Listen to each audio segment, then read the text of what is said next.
Hi, I'm Justin Kurt Baul, and welcome to the analysis on the intriguing intersection of media exposure and antisocial behavior.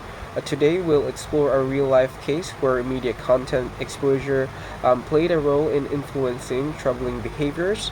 We'll analyze how this happened, what it means for the future of media creation, and even take a reflective look at whether we are personally affected by media in similar ways.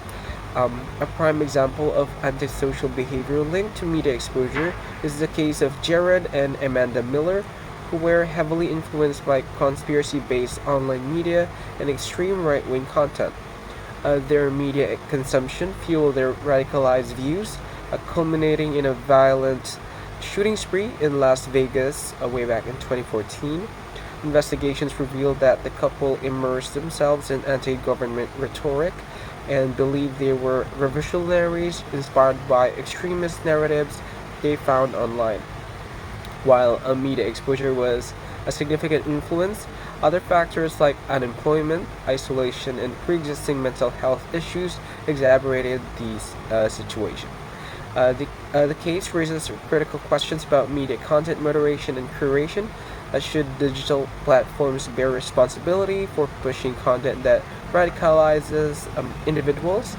Recent steps taken by platforms like YouTube and Facebook include stricter content filters and algorithm tweaks to reduce exposure to harmful content. However, the balance between free speech and protecting society remains contentious.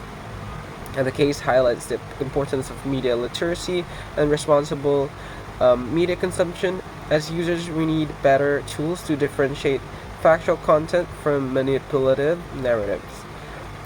So there are outside factors that has contributed in these negative effects with the influence of media, like external elements compounded the Miller case with their financial instability, lack of community support, and untreated mental health struggles made them more susceptible to radicalized narratives.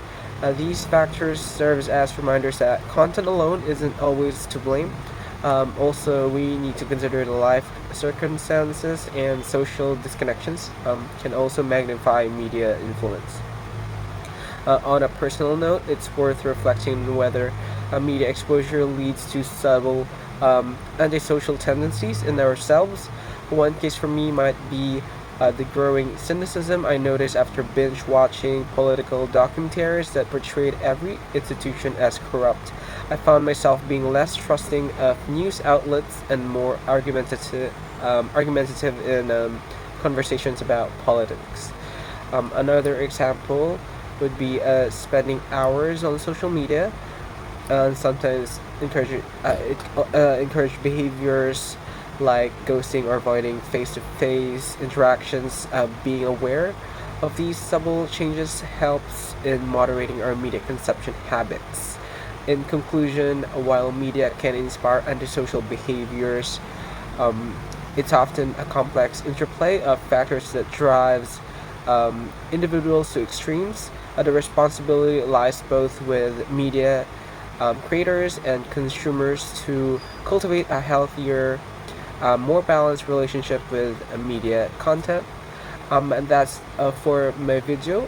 Thanks for watching, and goodbye for now.